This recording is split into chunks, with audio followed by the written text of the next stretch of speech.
Assalamu alaikum. This is Zara Shafi, and you're watching G Sports T20 World Cup Special 2026. So Pakistan has defeated Sri Lanka, but has been eliminated from this T20 World Cup. Babar Azam has been dropped for the very first time, and it actually surprised some of his fans. But the bigger question is, who will be the next T20 captain of Pakistan? और आपको क्या लगता है कि पाकिस्तान की इस humiliating exit का from the T20 world cup culprit कौन है? तो let's break it down here in the studios. I am joined by seasoned sports journalist Abdul Majid Bhatti साहब. भट्टी साहब, welcome to the show. Thank you, Zara.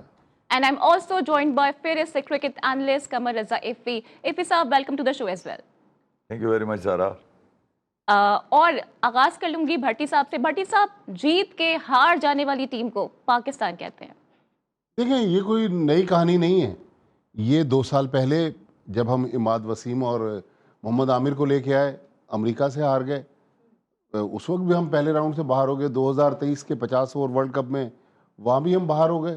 तो मतलब क्रिकेट के ground में हमें बड़ी खुशियाँ मिला करती थीं. 2017 में मेरे ख्याल में आईसीसी टूर्नामेंट ऐसा था जब हम जीते. फिर 2022 में फाइनल खेले. लेकिन देखें, आप कह रही हैं क्या वजूहत थी, एक से ज़्यादा लोग इसके जिम्मेदार हैं.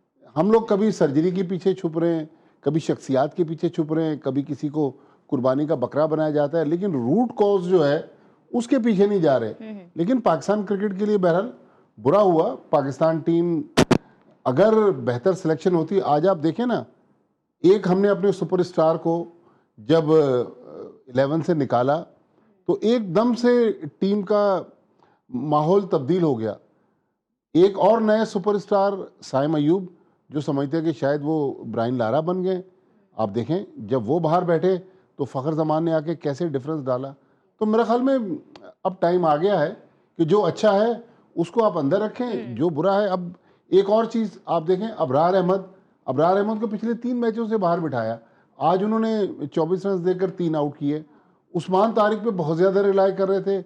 लेकिन जो सबसे बड़ा डिज़ास्टर इस टूर्नामेंट में रहा, बहुत सारे प्लेयर्स के साथ साथ, वो तो मेरे ख्याल में शादाब खान रहा, मोहम्मद नवाज़ रहे. मोहम्मद नवाज़ ने तो शायद 10 रन भी नहीं बनाए, और हम उनको कहते हैं कि ऑलराउंडर हैं. तो बहरहाल पाकिस्तान क्रिकेट जहां माइक हैसन लेकर आ गए हैं, अब इफ़ी साहब आ गए. आज बहुत दिल बर्दाश्त है, मैं आपको बता दूं कि इनसे ज़रा सोच समझ के सवाल कीजिएगा, क्योंकि ये जज्बात पे काबू नहीं रख सकेंगे. क्योंकि ज़ाहिर है, एज ए पाकिस्तानी हमारे भी दिल दुखे हुए ना. हम पिछले 1 महीने से रमज़ान के जब दिन शुरू हो गए, फिर भी अपनी नींदें ख़राब करके इस क्रिकेट को देख रहे हैं.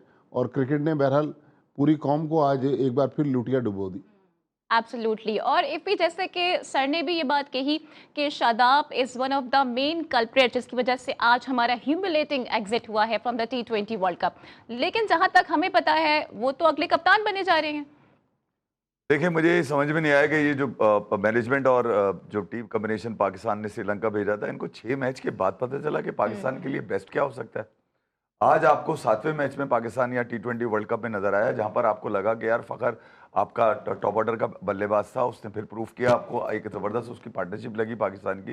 और उसके बाद जो आपके बाकी 9 बल्लेबाजों ने क्या किया कि 6 विकेटें दी थी 4 ओवर के अंदर, और साले 28 सीजन बना के लानत नहीं है तुम्हारे ऊपर. इनके साथ वो करना चाहिए जो अम्माद भट्ट के लड़कों के साथ किया गया ऑस्ट्रेलिया के अंदर. होटल से बाहर निकाल दिया, बर्तन धोकर इनको पैसे भरने पड़े वापस आने के लिए. लानत है इन लोगों के, बल्कि यूनिवर्सल लानत है इन तमाम लोगों के ऊपर जो इसके पीछे छुपने की कोशिश करेंगे पाकिस्तान की शिकस्त को. 4 साल हो गए तकरीबन इस टीम को खड़ा होने नहीं दिया गया. आज भी वो कुछ बेशरम जो है लोग बैठकर बेंच के ऊपर पीली जैकेट पहनकर ये बताने की कोशिश कर रहे थे कि शायद वो दुनिया क्रिकेट के सबसे बड़े बल्लेबाज हैं. भैया, मैं ये कह रहा हूं कि पाकिस्तान की प्लेइंग 11 जो भी आज तुमने खिलाई है, तुम्हें ये कैसे हो सकता है कि तुम इतनी इंटरनेशनल क्रिकेट खेल लो, प्रोफेशनल क्रिकेट खेल लो, तुम्हें नहीं पता कि श्रीलंका की कंडीशन जहां पर तुम्हें एक ही वेन्यू मिला. मुझे एक बात बताइए, जो 20 टीमें थी इसके अंदर एक खुशनसीब टीम ये थी कि पाकिस्तान, जिनको एक ही वेन्यू मिला था, इन्होंने कहीं नहीं जाना था, इन्होंने वहीं पे खेलना था श्रीलंका के अंदर. बल्कि इनसे जिस टीम ने खेलना था वहां आके खेलना था. मगर मगर उसके बावजूद ये प्लेइंग 11 बनाने में कामयाब रहे, कभी दोस्तों को, कभी रिश्तेदारों को, कभी दामाद को, कभी किसी के भांजे को, कभी भतीजे को, कभी किसी को। मतलब तुमने तो ऐसा पाकिस्तान को बना लिया।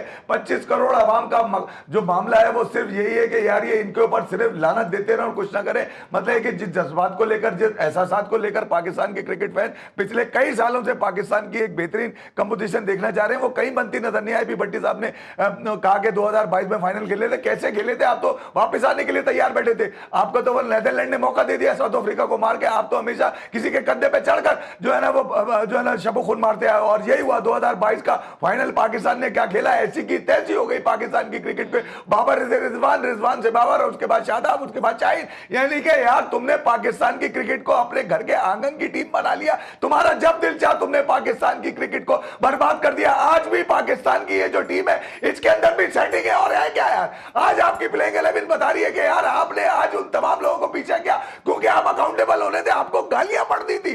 यही वजह थी, इसी की वजह से आपने आज फखर को ओपन किया। 2021 में जब फखर को नीचे किया गया था 4 नंबर के ऊपर, उस वक्त कोई क्यों नहीं बोला यार? जब मैंने कहा था कि फखर ऐसे कैसे हो सकता है कि रिजवान और बाबर जो है ना उसके नीचे फखर खेलने के लिए आए, जो आपका इंपैक्ट प्लेयर है यार। फायजादा फरहान ने एक ही लुटिया डूबने से बचाया कि वही एक खिलाड़ी है जो T20 वर्ल्ड कप के अंदर आपकी शनाख्त बन के आया कि पाकिस्तान के पास कोई ऐसा बल्लेबाज भी है। फखर साहिबजादा फरहान डिजर्व नहीं करता पाकिस्तान से खेलना, ये बता दूं। इस तरह की टुटपुजिया साले पता नहीं कौन कौन सी सेटिंग में पाकिस्तान से खेलकर ये T20 वर्ल्ड कप में इनका क्या जाता है यार? ये अकाउंटेबल होते भी नहीं ना, इनके पैसे कटते हैं, इनका तो कुछ जाता ही नहीं है। जाता है तो उन लोगों का जाता है जिनको ये इस धंधे में लगाते थे। बेटा रमजान आ गया, दुआएं पढ़ लो। अबे दुआओं से नमाजों से कोई टीम जीतती है? प्रैक्टिकली तुम लोग फट्टू हो, गिरे हुए खिलाड़ी हो बिल्कुल ही यार। अच्छा, बिल्कुल अभी आपने जो बात की है कि दुआओं से टीमें नहीं जीता करती हैं, ठीक है, दुआओं का भी अमल दखल बिल्कुल होता है, लेकिन जाहिर है कुछ ना कुछ आपकी परफॉर्मेंस भी होती है। यहाँ पे मुझे याद आ गए ज़रा हमारे अपने अमाल ऐसे हैं कि हम पहले अपने गुनाह तो बख्शवा लें, फिर टीम के लिए जाएं। अब हम कह रहे हैं कि टीम के लिए दुआ करें। अरे भाई हमारे लिए कौन दुआ करेगा? एक्चुअली मैं इसी तरफ आ रही थी क्योंकि सकलैन मुश्ताक साहब की जानिब से फिर ये कहा गया था कि कुदरत का निज़ाम ज़रूर चलेगा, इसकी ज़रूरत भी है क्योंकि प्लेयर्स भी यही चाहते हैं और पाकिस्तान की आवाम भी यही चाहती है। भट्टी साहब देखिए, सकलैन मुश्ताक तो इंतहाई अदब के साथ कि ठीक है शादाब खान उनके दामाद हैं, लेकिन ख़ुद इतने बड़े क्रिकेटर रहे, इस तरह अपने दामाद को डिफेंड करना ये मेरे ख्याल में मुनासिब नहीं है। अगर वो वाकई वो जिस तरह कहते हैं कि मेरा दामाद जो है वो हार्दिक पांड्या है, भाई हार्दिक पांड्या कहने से तो नहीं बन जाता ना। आज साहबजादा फरहान ने विराट कोहली का रिकॉर्ड तोड़ा ना। तो ग्राउंड में परफॉर्म करें, अगर आप अच्छे हैं तो बिल्कुल पाकिस्तान के कप्तान बन जाएं। लेकिन अगर बिग बैश के 2 मैचों पर कोई बंदा पाकिस्तान टीम में कमबैक करेगा तो ये पाकिस्तान क्रिकेट का अलमिया है ना। देखें, मोहसिन नकवी साहब बहुत अच्छे एडमिनिस्ट्रेटर हैं, इसमें कोई शक नहीं, लेकिन क्रिकेट के मामलात पे उन्होंने जिन लोगों को सामने रखा हुआ है वो उनको गलत मशवरा दे रहे हैं और उनको गलत गाइडेंस देने की वजह से वो नहीं समझ पा रहे हैं कि ये पाकिस्तान क्रिकेट को ये लोग कहाँ लेके जा रहे हैं। कभी हम देखें वहाब रियाज पिछले वर्ल्ड कप में वो शॉट्स खेल रहे थे, इस बार जिस बंदे ने पहले शॉट्स खेले वो आकिब जावेद थे। उसके बाद आप देखें माइक हैसन ने टीम का तिया पांचा एक करके रख दिया। सलमान अली आगा भी जिम्मेदार है, लेकिन सलमान अली आगा बेसिकली पपेट था।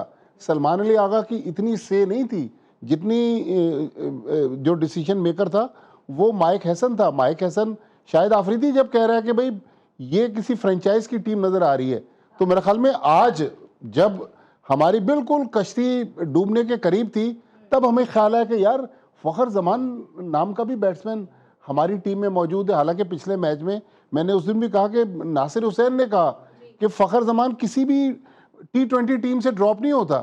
हमने फ़खर जमान को ड्रॉप कर दिया, हमने अबरार अहमद को 3 मैच बाहर बिठा दिए। आज अबरार की बॉलिंग, नसीम शाह आज टूर्नामेंट का पहला मैच खेले। तो मतलब हम गलत फैसलों की वजह से पाकिस्तान क्रिकेट को इस नहज पर लेकर आ रहे हैं ना। बिल्कुल, हम गलत फैसलों की वजह से इस नहज को पहुंचते हैं और कभी ग्रुप स्टेज से और कभी कभी तो इनिशियली पीरियड में भी टूर्नामेंट से बाहर हो जाते हैं। और ये पहली दफ़ा नहीं हुआ, लेकिन मज़े की बात ये है, इंटरेस्टिंग एस्पेक्ट इसमें ये आता है कि हारने के बाद भी हमें कोई शर्म नहीं आती, हमें कोई निदामत नहीं होती है। तो इस पर भी ज़रा हम बात करेंगे, but right after this break.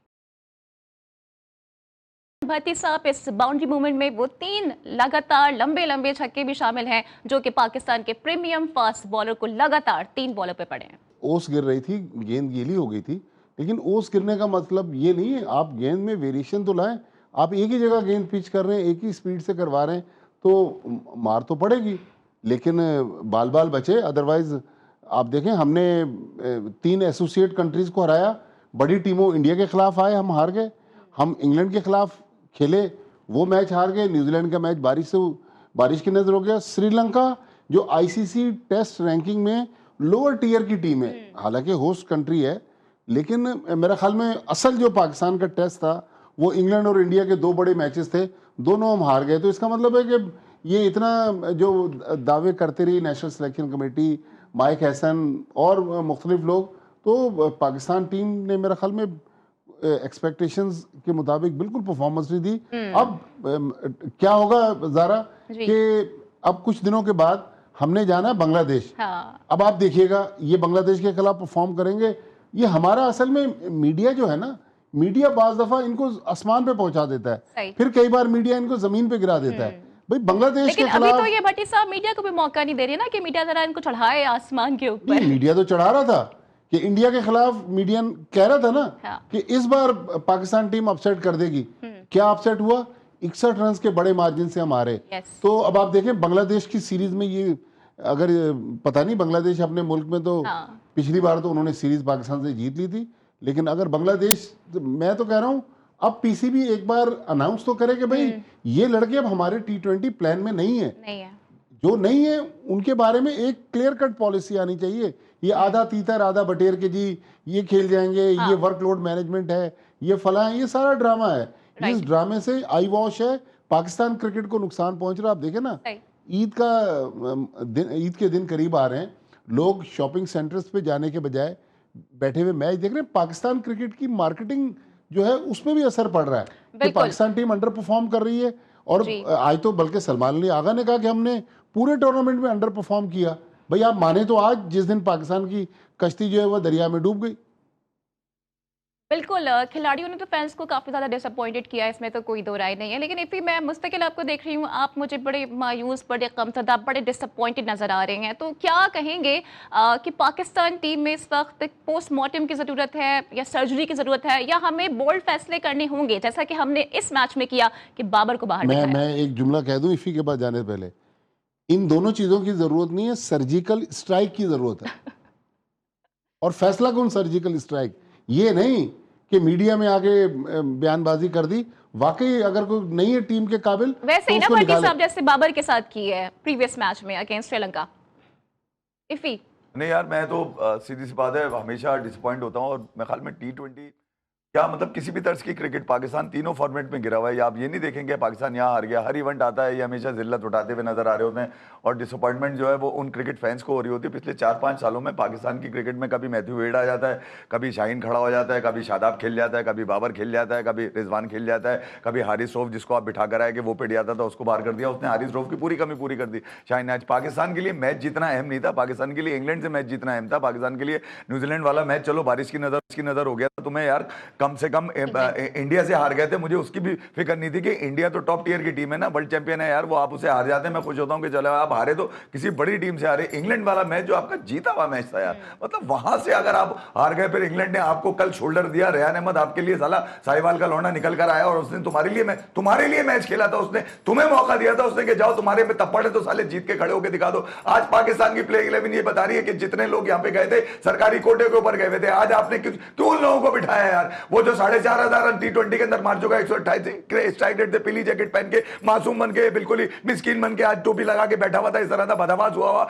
ना वो पानी लेके जा रहा है, ना वो जूते लेके जा रहा है, ना वो ग्लव्स लेके जा रहा है, ना वो बैट लेके जा रहा है। अबे वो बिठा लेके गए क्यों थे तुम छुपा के? जैसे भट्टी साहब ने कहा कि शादाब खान जो थे वो 2 मैचेस के ऊपर BBL के, यार इससे पहले वो शादाब खान इंजर्ड थे, कदाफी स्टेडियम गए, प्रैक्टिस करी, उसके बाद BBL गए, BBL से खेलकर वापस आए, टीम में आ गए। यही बाबर आजम का था, छुपा के एकदम चोरी से आप टीम के अंदर लेकर आए साउथ अफ्रीका के खिलाफ सीरीज के अंदर अक्टूबर के अंदर, उसके बाद बाद वो 130 के स्ट्राइक रेट पे बिठाया था आपने, 109 के स्ट्राइक रेट पे 8 मैचेस खेल गया, उसके बाद बीबीएल में गया, वहां से जलील हुआ, वहां से वापस आया, पाकिस्तान के लिए T20 वर्ल्ड कप में चला गया। अब आप मुझे एक बात बताइए, जब आपकी टीम की टांगों में जान नहीं है, साले हाथों में जान नहीं है, वो कसम पूर्ति की हालत में दूसरों के कंधों में चढ़ के सेमीफाइनल के लिए क्वालिफाई करने की कोशिश करिए, ऐसे में डिसअपॉइंट नहीं होगा तो आदमी क्या होगा? मुझे इनकी जीत से कोई सरोकार नहीं है भैया, मुझे वो लोग चाहिए जो कम से कम, जिनके लिए मैं अगले 5 साल तक फाइट करता रहता हूं मीडिया और सोशल मीडिया के ऊपर, जिनके बारे में ये कहता नजर आऊंगे आज फेल हो गए तो कल कामयाब होंगे। कहा है यार वो आपका क्या नाम है जो राजी की सारी शेकअप के दानियाल अहमद, दानियाल अरफात बिनाज, साथ बैग, ये किधर है ये लड़के, शादेब खान वगैरह, ये कब तक पाकिस्तान के नसीब से जुड़े रहेंगे लड़के यार? कब तक आप लोगों के जज्बात का मजाक उड़ाते रहेंगे? सर्जिकल स्ट्राइक बिल्कुल ठीक है, मिसाइल मार के खत्म करो इनको, एक ही दफा पाकिस्तान के साथ नए बच्चे भेजो यार, ताकि 2028 का T20 वर्ल्ड कप में मुझे तो कम से कम ये पता चला कि यार ये बच्चे कुछ ना कुछ कर जाएंगे। ये कसम पूर्ति की हालत में पैम्पर पहला के इनको पाकिस्तान से बार बार खिला जा रहे हो, किसी का 4 इवेंट, किसी का 6 इवेंट, किसी का 7 इवेंट, अबे सारे इवेंट खा जाते हैं। ये पाकिस्तान की लुटिया डबो दी है इन्होंने क्रिकेट में। बिल्कुल इफ़ी, और आप तो बात करते करते आप दीदा हो गए हैं, इस क्रिकेट टीम ने इस वक्त तक हमें लाके खड़ा कर दिया है। लेकिन भट्टी साहब, हमारे जो प्लेयर्स हैं ना, उनमें तो कोई शर्म नहीं है, कोई नदामत नहीं है, क्योंकि कुछ ज़राए ये बता रही हैं कि प्लेयर्स तो बड़े रिलैक्स हैं, हंस रहे हैं, मुस्कुरा रहे हैं, and they actually started gearing up for PSL। देखें, वो इसलिए हंस रहे मुस्कुरा रहे हैं, उनको पता है ये कोचेस जो हैं ये तो आते जाते रहेंगे, आज माइक हैसन है, कल नहीं होगा, ये लोग फिर होंगे। मज़ा तो तब है कि अब आज पाकिस्तान की कैंपेन वर्ल्ड कप की ख़त्म हो गई ना, तो बाबर आजम इस फॉर्मेट से तो रिटायरमेंट अनाउंस करें कि देखिए विराट कोहली रिटायर हो गया, रोहित शर्मा रिटायर हो गया, दुनिया के इतने बड़े बड़े नाम हैं, आप इस फॉर्मेट में आपकी जगह नहीं बनती। लेकिन हमारे यहाँ हर प्लेयर हर फॉर्मेट खेलना चाह रहा है। ये तो मैंने कल भी ये वाकया सुनाया कि जब एडम हॉलियक पाकिस्तान टीम के बैटिंग कंसल्टेंट बने तो उनको प्लेयर्स ने कहा कि भाई आप अपने काम से काम रखें, पैसे बनाएं और जाएं, हमने यही रहना, आपने यहाँ से चले जाना है। तो यही हो रहा है, इसीलिए वो हंस रहे हैं, मुस्कुरा रहे हैं। अगर उनको पता हो कि अकाउंटेबिलिटी होगी, right man for the right job के कॉन्सेप्ट से जो बुरा होगा उसको टीम से निकाला जाएगा। आप देखें ये कैसे सीधे होते हैं ये लड़के, पाकिस्तान का जो फ्यूचर है, जब नाकाम हमने होना है, हारना है, तो नए लड़कों के साथ हारे ना, फिर इस बैगेज को हम क्यों कैरी कर रहे हैं बार बार। और इफ़ी जाहिर है आप तो बड़े अपसेट हो गए हैं, सैड हैं, इनफैक्ट आप रो भी पड़े हैं, लेकिन जो हमारे पड़ोसी हैं वो खुश हो रहे हैं क्योंकि हमने मौका दे दिया है हंसने का। ये फनकारियां करते हैं ना कि रमजान का महीना है, आपको पता है आपने क्या करना है, बच्चा बूढ़ा जवान या साले स्क्रीनिंग करके बैठे हुए थे, इतने मुश्किल हालात के अंदर लोग सपोर्ट करने के लिए खड़े होते हैं, इतने टुटल टांगों के साथ भी सपोर्ट करने के लिए पाकिस्तान के बच्चे खड़े हुए थे यहाँ पे। अभी जब मैं आ रहा हूँ तो मैं देख रहा था वहां पे जिस अंदाज से लोगों की शक्लें उतर के चली गई थी, यार तुम इस काबिल भी नहीं हो कि किसी इवेंट में पाकिस्तान को साले डायरेक्ट क्वालिफाई करा दो, हमेशा रहमो करम पे रहते हो, हमेशा तुम मिस्किन और यतीम बन के साले जाले के चक्करों में रहते हो। कल इंग्लैंड ने तुम्हें मौका दिया था यार, तुम्हें मौका था यहाँ पे कि आज तुम कम से कम ये बताते कि नहीं यार हम अहल है, हम एलिजिबल है, हमारे पास है T20 क्रिकेट। तुमने शर्मिंदा करा दिया, तब आप बच्चों को क्या जवाब देगा आदमी यार? तुम्हें तो जवाब देना नहीं है, साले तुम्हारे ना पैसे कटेंगे ना तुम्हारा कुछ जाएगा। बेहतरीन 5 स्टार होटलों में जिंदगी बसर कर रहे हो, नारियल पानी खींच रहे हो, जाके वहां पे बैठे हुए बड़े बड़े केले खा रहे हो साले, वहां बैठ के हर तरह की तुम्हें आसाइश मिली हुई है, वहां पर जाएगा क्या तुम्हारा? चुप चुप के साले घरों को आ जाओगे तुम लोग। तुमने एक निदामत में गिरा दिया तमाम पाकिस्तानियों को, किसी इवेंट में भेजने की जरूरत ही नहीं। ये पैसे अबे हॉकी वालों को दे दो, कौमी खेल खड़ा कर दो यार, इससे बेहतर तो ये। भाटी साहब आप कैसे रिस्पॉन्ड करेंगे इस पे, क्योंकि वाकई में अब ये लोग कहते हैं कि स्नूकर पे, टेनिस पे या फिर हॉकी पे हम इतना इन्वेस्ट कर लें तो हमें बेहतर नताइज मिल सकते हैं इसके। देखिए क्रिकेट में भी बेहतर नताइज मिल सकते हैं अगर हम दोस्ती यारी को साइड पर रखें, बेहतर सिलेक्शन करें। अब मुझे ये बताएं कि एक मैच आपने ख्वाजा नाफे को खिलाया, फिर अचानक उसको बाहर कर दिया। आज जब डू एंड डाई सिचुएशन वाला मैच था, उस बच्चे को आपने फिर डाल दिया। जाहिर है वो ये प्रेशर नहीं ले सकता, जो इतने बड़े बड़े नाम हैं उनको आप खिलाते ना आज। तो ख्वाजा नाफे के साथ जो सलूक किया गया, आपने अबरार को बाहर बिठाया, नसीम शाह को बाहर बिठाया। पाकिस्तान के फॉर्मर क्रिकेटर्स जब टीवी पे बैठकर इस टीम का पोस्टमार्टम कर रहे हैं तो शादाब साहब कह रहे हैं कि भाई उनके दौर में हमने तो इंडिया को एक बार हराया। भाई एक बार तो आपने हराया 2022, तो उसके बाद हारे आप कितनी बार? हारे हैं हाँ, वो आप तादाद नहीं बता रहे। मेरे ख्याल में ये जिस तरह इफ़ी आबदीदा हुए हैं, ये एक पाकिस्तानी के दिल की आवाज़ है। जाहिर है बाज़ लोग आंसू निकाल लेते हैं, बाज़ लोग दिल के अंदर अपने गम को रखते हैं, लेकिन ये सारी कौम का गम है, सिर्फ कमर रज़ा इफ़ी का तो गम है। लेकिन जब तक हम एक प्रॉपर ऑपरेशन नहीं करेंगे ना, उसके और बगैर। भाटी साहब, लोग अब इतने डिसअपॉइंटेड हो गए, लोगों ने मैच देखना छोड़ दिया है, क्योंकि ये मेरा अपना पर्सनल एक्सपीरियंस है। मेरे फ्रेंड्स थे, हम सब मैच देख रहे थे और मैंने कहा यार आप लोगों का इंटरेस्ट नहीं, तो उन्होंने कहा ये हमेशा हार रही होती है, इनको देख के करना क्या है, तो टाइम का सिर्फ वेस्ट होगा, वक्त का सिर्फ ज़िया होगा, इससे बेहतर है कि हम ऐसा कोई कंटेंट देख लें जिसपे कोई फायदा भी हासिल हो। ये किसी हद तक ये बात ठीक है, लेकिन ये देखिए क्रिकेट हमारी कौम के खून में रची बसी हुई है। ये थोड़ी देर के लिए हम लोग दिल बर्दाश्ता होते हैं। आप कल इनका कोई मैच बांग्लादेश के खिलाफ होगा, फिर आप देखिएगा कौम इसी तरह इस टीम को सपोर्ट करेगी। तो ये तो देखें हमारी जो मेज़बानी की तारीखें हैं, हम आज भी इस टीम को सपोर्ट करते हैं, आइंदा भी करेंगे, लेकिन जो उसके नतायज हैं, ये नतायज इसलिए बुरे नहीं है कि पाकिस्तान के पास टैलेंट नहीं है। टैलेंट है पाकिस्तान के पास, लेकिन हम जो बेहतर सिलेक्शन है टैलेंट तो वो नहीं है, कर रहे लेकिन ना। मुझे ऐसा लगता है कि जब तक पर्चियां खेलती रहेंगी, जब तक यही नताइज हमारे सामने रहेंगे। एंड बाय द वे, जो लीग क्रिकेट है उसने हमारे इन सुपरस्टार्स का दिमाग ज्यादा खराब कर दिया है, तो इस पर भी हम मजीद बात करेंगे, but right after this break. Welcome back जनाब। सो पाकिस्तान का तो कोई अब चांस नहीं रहा है, पाकिस्तान एलिमिनेट हो गया है, बट कल एक इंपॉर्टेंट मैच होना है, it's between India versus West Indies. तो इफ़ी क्या लगता है, क्योंकि बाबा मोहम्मद आमिर तो कह रहे हैं कि इंडिया क्वालिफाई नहीं करेगा फॉर द सेमीज। देखिए आज पाकिस्तान की शिकस्त के बाद जो श्रीलंका के हाथों हुई है, शिकस्त में इसलिए कहूँगा, ठीक है 5 रन से आप जीते, हार जाता तो ज़्यादा अच्छा होता पाकिस्तान, मगर ठीक है आपको एक जीत तो मिली, मगर वो शिकस्त इसलिए कि आप क्वालिफाई नहीं कर सके। वहाँ पर जो बैठे हुए लोग थे उन्होंने कहा कि यार इफ़ी भाई अब इंडिया को भी नहीं पहुँचना चाहिए, वेस्ट इंडीज़ को चाहिए ईडन गार्डन कोलकाता में कल इंडिया को हरा दे। आपने मोहम्मद आमिर का नाम लिया, वो बजिद हैं और वो एक ही बात कह रहे हैं, वो कह रहे हैं कि दुनिया की कोई भी टीम पहुँच जाए मगर इंडिया नहीं पहुँचेगा सेमीफाइनल के अंदर। अब देखते हैं कि आमिर की पिटिशन किस हद तक जाती है। एज अ क्रिकेटर उनकी तो लॉजिक यही होनी चाहिए कि यार वो किसी अंदाज से ये बताएं कि क्रिकेटिंग फील्ड के अंदर किस तरह से वेस्ट इंडीज हराएगी, मगर अब उनकी प्रिडिक्शन है तो उस पर मैं कुछ जाऊंगा नहीं। मगर ये कि इंडिया इस T20 वर्ल्ड कप के अंदर अपनी बैटिंग में स्ट्रगल करता नजर आए। एक ही मैच में उनको मिला था जो कुछ उन्होंने किया वानखेड़े के अंदर जिम्बाब्वे के साथ 256 रन बनाए थे, जहां पर हर खिलाड़ी हाथ धोता हुआ नजर आया। तकरीबन सबने ही 50 किए, बहुत ही कम ऐसे प्लेयर होंगे जो 50 करने से रह गए हो। तिलक वर्मा 6 नंबर पे आए थे, कुछ बैटिंग के अंदर उन्होंने सफल जरूर किया क्योंकि बैटिंग स्ट्रगल कर रही है। बॉलिंग में इंडिया के पास अब भी फायर पावर है कि जहां पे Varun Chakravarthy, Jasprit Bumrah, Arshdeep Singh best bowling combination के साथ आ रहे हैं। अक्षर पटेल उनके अब उनकी वापसी हुई है क्योंकि उनको भी बिठा दिया गया था, काफी क्रिटिसिज्म उनके ऊपर हुआ कि यार आपने वाइस कप्तान को बिठा दिया। तो इंडिया का अगर आप देखा जाए तो यार आप ये तो कह सकते हैं ना कि यार उनका जो बेंच पे बैठा हुआ है वो भी खेल कर आया हुआ है, ऐसे नहीं कि छुपा के उसको खिलाया हुआ है। तो जब खिलाड़ी फेल होता है ना तो आप उसकी पर्पस देख के बताते हैं कि यार इसको छुपा के नहीं खिलाया हुआ है इसलिए ये फेल हुआ है। कोई बात नहीं, फेलियर को आप मान जाते हैं, मगर अब मसला ये है कि इंडिया के लिए भी डू और डाई है, वो भी इस डायरेक्ट क्वालिफिकेशन पे नहीं आ रहे सेमीफाइनल के अंदर, उन पर भी बड़ा प्रेशर है और यकीनन ईडन गार्डन कोलकाता देखा जाए तो एडवांटेज वेस्ट इंडीज को देता हुआ नजर आ रहा है। और भाटी साहब, आपका एनालिसिस क्या है कि आपको लगता है कि भारत सेमीज के लिए क्वालिफाई कर जाएगा? बिकॉज सुनील गावस्कर ने भी एडवाइस किया है इंडियन टीम को कि वो गलतियां ना करें जो कि अगेंस्ट साउथ अफ्रीका की। देखिए वेस्ट इंडीज की टीम जिस तरह उसने इंग्लैंड के खिलाफ मैच जीता है, मेरे ख्याल में अगर उसकी बैटिंग चल गई तो आप देखिएगा ये बाजी कल पलट देंगे। आपको अगर याद हो 2016 में इसी ईडन गार्डन्स में ब्रैथवेट ने बेन स्टोक को 4 छक्के मारे थे 4 गेंदों पर।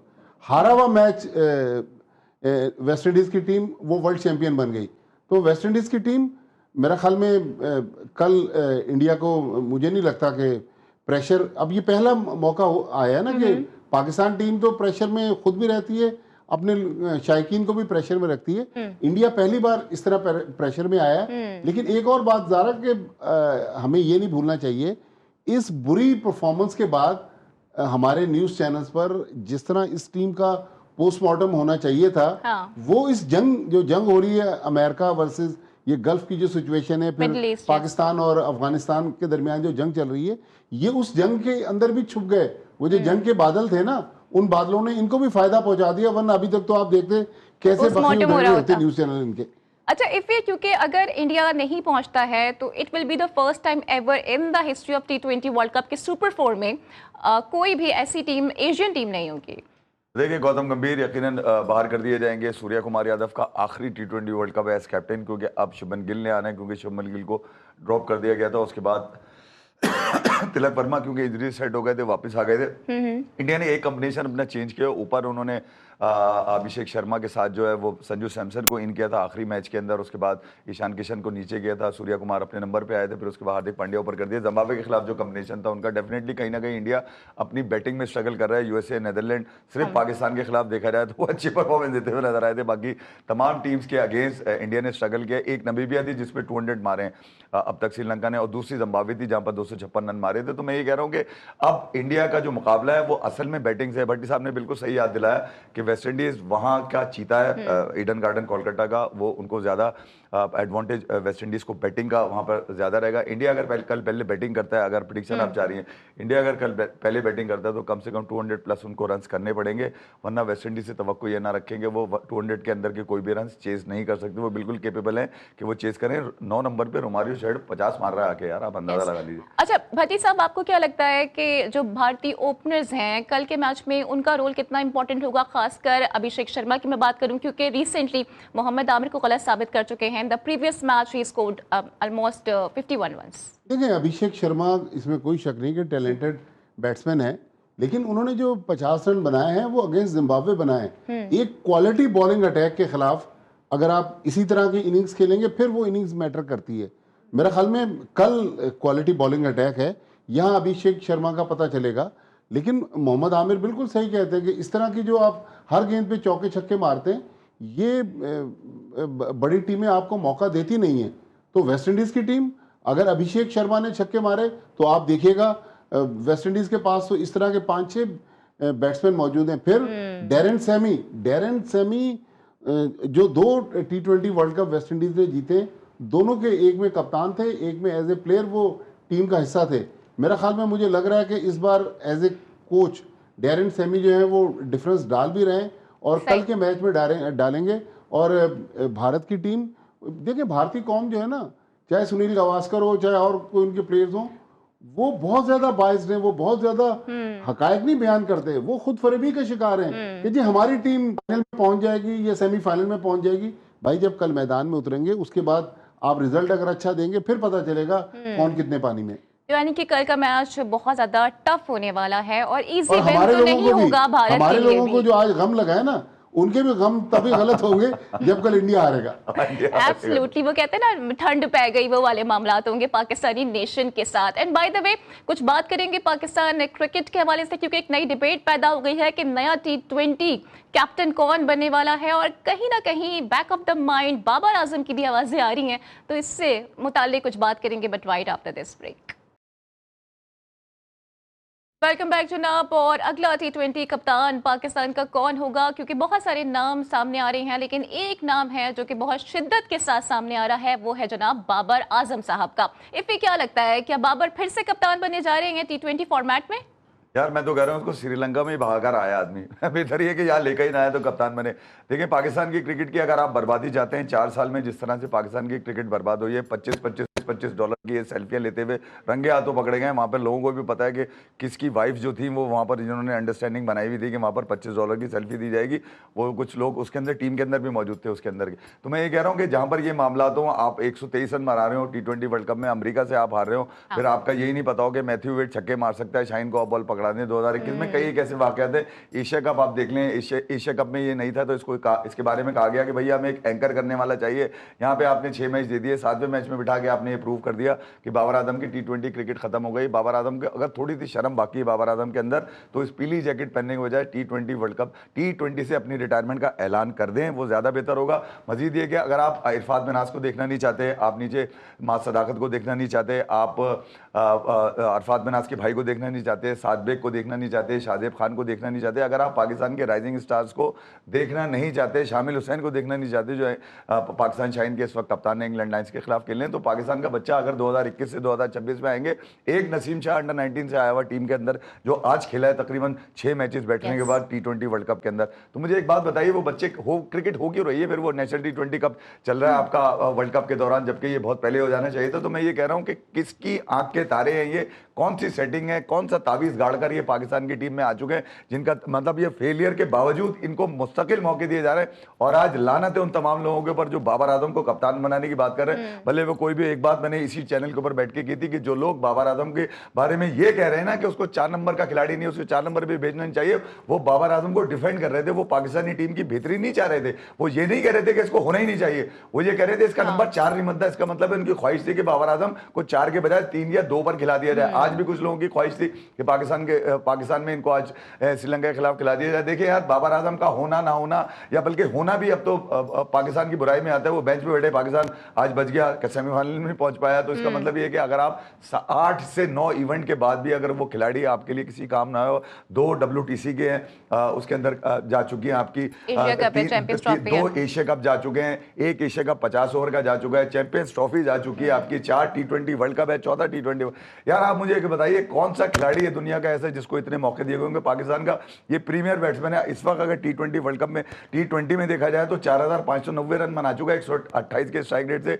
एक इतना बड़ा बल्लेबाज जिसकी सबसे ज्यादा सेंचुरियों के, विराट कोहली से ज्यादा इससे हाफ सेंचुरीज मारी हुई है 50 ओवर फॉर्मेट के अंदर, और वो बैठ जाए बेंच के ऊपर, तो इसका मतलब ये उसकी क्रिकेट खत्म हो गई ना, आपके लिए नाकारा हो चुका है। आपने नाकारा को बिठाया, जब आप फिर ये कह रहे हैं कि कुछ लोगों की ख्वाहिशात हैं, उनका धंधा पानी चलता है, वो पाकिस्तान की क्रिकेट को बिठाया, उसका कुछ तो फायदा हुआ ना कि कम से कम हमने 200 तो क्रॉस किया, वरना हम तो मुश्किल से 150 145 ही कर पा रहे थे। भाटी साहब, आपको क्या लगता है कि अगला कप्तान किसको होना चाहिए? जाहिर है आप भी एक वसी तजुर्बा रखते हैं। मुझे ज़रा ये बताएं कि ये आपको किसने कहा कि सलमान अली आगा हट रहा है? ये बहुत मुश्किल है सलमान अली आगा का हटना। ये किसी की ख्वाहिश हो सकती है कि बाबर आजम जो है वो कप्तान बने? मुझे तो बहुत ज़्यादा उम्मीद है कि PCB या PCB का थिंक टैंक जो है वो सलमान अली आगा को ही रिटेन करेगा। मुझे नहीं लगता कि कप्तान तब्दील होगा। तो कहेंगे जी PSL के एंड का इंतजार किया जाएगा, क्योंकि हम तो वहीं से कप्तान बनाते हैं ना। नहीं, PSL के एंड क्या, PSL की परफॉर्मेंस पर अगर पाकिस्तान की टीम सिलेक्ट होगी तो फिर तो क्रिकेट का अल्लाह ही हाफिज है ना। PSL का इससे कोई ताल्लुक नहीं है। ये आप देखिएगा सलमान अली आगा के बारे में कहा जाएगा कि जी कंसिस्टेंसी चाहिए, बार बार कप्तान, हमारे पास लीडरशिप क्वालिटी किसी में नहीं है। तो ये कप्तान का खिलवाड़ पहले भी होता रहा है। मैं नहीं समझता कि सलमान अली आगा जो है उसको PCB हटाएगा, लेकिन हटाना चाहिए बिकॉज उनकी कैप्टनसी पर करना तो बहुत सारे T20 प्लेयर पे भी बहुत बड़ा क्वेश्चन मार्क है। अच्छा इफ़ी एक पिक्चर बड़ी वायरल हो रही है बाबर आजम की, इसमें वो पानी की बोतलें लेकर आ रहे हैं और उसका बड़ा कंपैरिजन किया जा रहा है सरफराज अहमद के साथ। ख्याल में सरफराज अहमद के साथ जो ज्यादती हुई है और जो सरफराज अहमद को पीछे करने में लोग शामिल थे, उन सब के साथ क्रिकेट ने वही किया, बुरा हाल कर दिया। कहीं नहीं खड़े हुए, इतने साल खेल भी गए मगर कोई इज्जत नहीं कमा सके। मैंने 2019-20 के बाद जो लोग सरफराज अहमद को पीछे करने में, जो सरफराज अहमद को गिराने में, ये वही लोग हैं जो सरफराज की आस्तीनों से निकले हुए लोग हैं। उनकी क्रिकेट आप देख लें, गालियां खाते हुए नजर आ रहे होंगे। अब तो क्रिकेट फैन भी बोलता हुआ नजर आ रहा है कि यार किसी काम के नहीं है। एक बात दूसरी है कि शेख रशीद साहब पाकिस्तान के बड़े सियासतदान हैं, उनका बड़े मशहूर जुमला था गेट नंबर 4। तो जो गेट नंबर 4 का कप्तान है उसको हटाने के लिए बड़ा मुश्किल हो जाएगा। भैया ये मैं बता दूं, सलमान अली आगा कोई फीडर पीकर या अंगूठा चूस कर नहीं आया पाकिस्तान का कप्तान बनने के लिए। वो कप्तान बनकर आया है तो वो बहुत ही बड़ी कोई सेटिंग से आया है वो, क्योंकि वो T20 का खिलाड़ी नहीं है, दुनिया को पता है। अगर वो यहाँ पर पाकिस्तान को सर्व कर गया, उसके साथ साथ कुछ समझौते भी पकड़ा दिए आपने सलमान अली आगा को चलते हुए कि यार समझौते भी लेके चले जा, उस समझौतों के साथ भी पाकिस्तान जो है वो कहीं ना कहीं कंटेस्ट करता हुआ नजर आया। सलमान अली आगा एज कैप्टन अगर देखा है T20 में तो वो बिल्कुल ही समझ में नहीं आता। ODI या टेस्ट के कैप्टन होते तो चलो मैं उनको फेवर करता, मगर ये कि अब पाकिस्तान सलमान अली आगा को लाने की एक वजह ये है कि रिजवान साजिश करते थे, बाबर साजिश करते थे, शाहीन साजिश करते थे, शादाब साजिश करते थे। यही वजह थी कि सलमान अली आगा बिल्कुल ही बाहर से लाके। अच्छा भाटी साहब, इन्होंने अभी साजिशों की बात की तो वो तो काफी अरसे से पाकिस्तान क्रिकेट के साथ ये वर्ड जुड़ा रहा है। और अगर हम माजी के प्लेयर्स की बात करें, चाहे वो मियादाद साहब हों या इंजमामुल हक हो, इस तरह की बातें होती रही हैं। तो क्या वजह है कि आज तक हम इन चीजों से बाहर नहीं निकल पाए हैं, और क्या जो पहले हुआ वो आज बाबर आजम के साथ भी हो रहा है? ज़रा माजी में लड़ाइयाँ होती थी, टॉकिंग टर्म्स पे प्लेयर्स नहीं थे, आपस में बातचीत बंद थी, लेकिन जब वो रस्से के अंदर आते थे ना, फिर वो पाकिस्तान के लिए खेलते थे। फिर वो चाहते थे, कोई चाहता था मैं सेंचुरी बनाऊं, कोई चाहता था मैं 5 विकेट लूं, दूसरा ये मुझे 4 विकेटें मिली। तो मतलब कहने का मकसद है कि वो लड़ाइयाँ आपस की क्रिकेट पे असरअंदाज नहीं होती थी। इन लड़ाइयों से पाकिस्तान क्रिकेट को नुकसान पहुंच रहा है।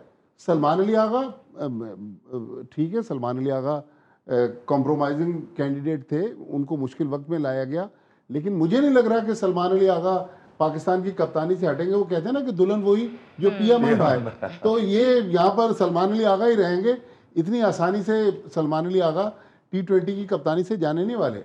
लेट्स सी कि क्या फैसला किया जाता है, क्योंकि अगर यही कप्तान रहे और फिर यही प्लेयर्स रहे तो फिर नताइज भी यही वाले होंगे जो आज हमने देखे, जो माजी में हम देखते आ रहे हैं। So this is all from here now. Abdul Majid Bhatti साहब और कमर रजा इफ़ी साहब मेरे साथ मौजूद थे।